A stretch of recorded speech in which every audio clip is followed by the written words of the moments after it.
أعوذ بالله من الشيطان الرجيم پناہ مانگتا ہوں میں اللہ کی شیطان مردود سے۔ بسم الله الرحمن الرحيم شروع اللہ کا نام لے کر جو بڑا مہربان نہایت رحم والا ہے۔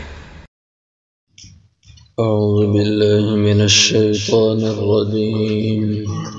بسم الله الرحمن الرحيم والوزن يومئذ الحق فمن ثقلت موازينه فأولئك هم المفلحون ومن خفت موازينه فأولئك الذين خسروا أنفسهم بما كانوا بآياتنا يظلمون ولقد مكناكم في الأرض وجعلنا لكم فيها معايش قليلا ما تشكرون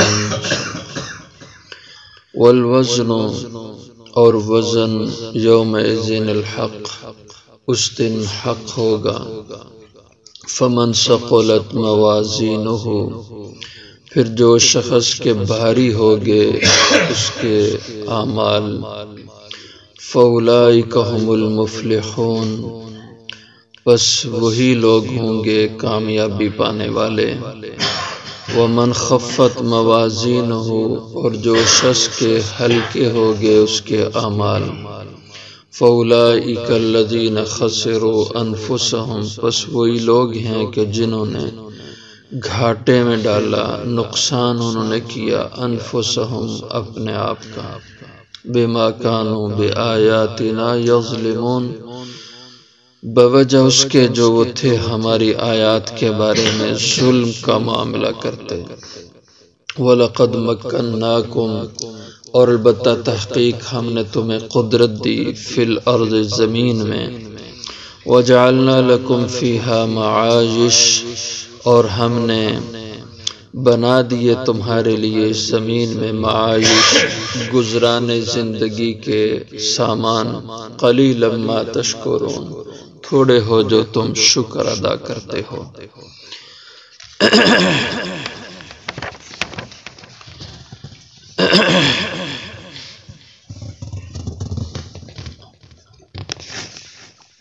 اللہ جل شانہ نے گزشتہ آیتوں میں محاسبہ کا ذکر کیا کہ ہر انسان کا ہم حساب کریں گے اور کل اس کو اللہ کی بارگاہ میں کھڑے ہو کر اپنے کیے کا حساب دینا ہے۔ تو اسی کے ضمن میں اب یہ ارشاد فرمایا کہ والوزن یومئذ الحق، قیامت کے دن اللہ تعالی وزن کا نظام قائم فرمائیں گے، ترازو لائیں گے، جیسے دوسری آیت مبارکہ میں ہے وَنَضَعُ الْمَوَازِينَ الْقِسْطَ لِيَوْمِ الْقِيَامَةِ فَلَا تُظْلَمُ نَفْسٌ شَيْئًا، قیامت کے دن ہم انصاف کا ترازو لوگوں کے لیے قائم کریں گے، جس میں لوگوں کے لیے لوگوں کے اعمال تولے جائیں گے، اچھے برے سب عمل تولیں گے۔ اعمال کیسے تولیں گے؟ یہ اعمال تو وزن کی چیز نہیں، جسم والی چیز کا وزن ہوتا ہے اور اعمال کا تو جسم نہیں ہوتا۔ جیسے اب ہم نے نماز پڑھی تو کوئی جسم نماز کا ہمیں کوئی نظر نہیں آیا، اس عمل کا وجود نظر آنے میں نہیں ہے۔ اسی طرح کسی آدمی نے کہا سبحان اللہ، یہ عمل ہے، لیکن اس عمل کا وجود نقشہ ہمیں کوئی نظر آنکھوں سے نہیں آتا، تو یہ عمل تولیں گے کیسے کہ ان کے جسم نہیں ہے، وجود نہیں ہے، اور تولا جاتا ہے جسم اور وجود والی چیز کو۔ اسی لیے ایک فرقہ پرانے زمانوں میں گزرا معتزلہ جس کو کہا جاتا تھا، یہ اعمال کے تولنے کا انکار کرتے ہیں، وہ کہتے ہیں یہ اعمال نہیں تولیں کیونکہ ان کا وجود نہیں ہے، جسم نہیں ہے۔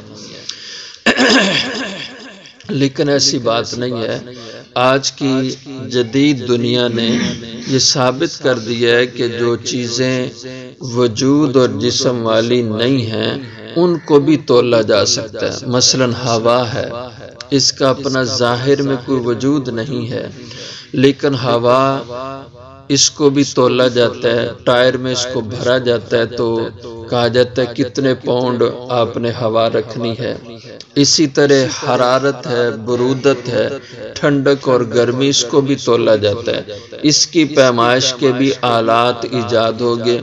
کہ آج گرمی کا درجہ حرارت کتنا تھا،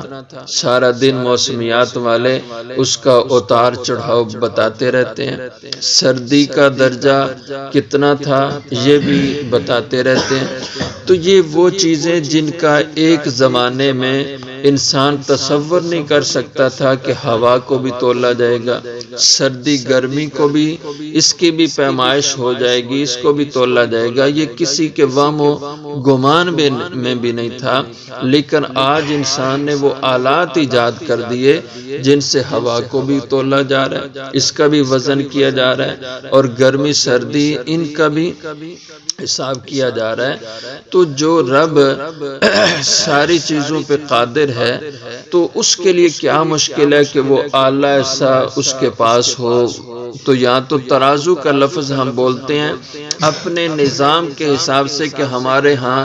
تولنے کے لیے ترازو کا استعمال ہوتا ہے، اور ترازو کے ہمارے ہاں دو پلڑے ہوتے ہیں۔ یہ تو ہمارے ایک نظام اور ہماری عقل کے مطابق ہے، باقی اللہ کے پاس اعمال کو تولنے کا آلہ اصل حقیقت کے ساتھ کیسا ہوگا وہ اللہ جانتے ہیں، لیکن اللہ کو اس کی پوری قدرت ہے وہ اعمال تول لے۔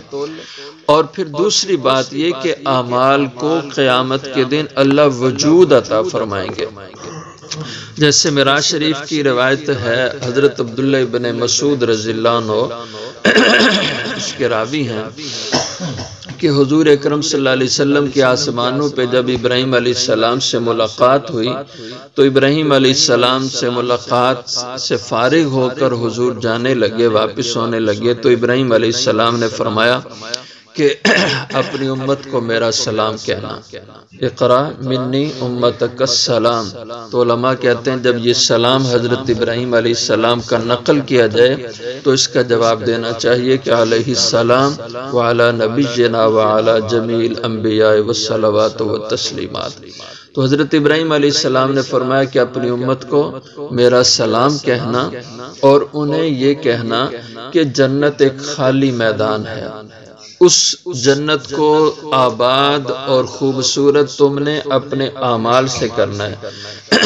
فرمایا کیسے؟ فرمایا کہ سبحان اللہ یہ جنت کا ایک درخت ہے، الحمدللہ یہ بھی جنت کا ایک درخت ہے، لا الہ الا اللہ، اللہ اکبر، یہ کلمات، یہ تمہاری نیکیاں، ان کا جنت میں ایک وجود ہوگا، یعنی آخرت میں ان اعمال کا ایک وجود اللہ بنائیں گے۔ تو اس سے معلوم ہوتا ہے کہ اعمال کا وجود اس دنیا کے بعد اللہ قائم فرمائیں گے،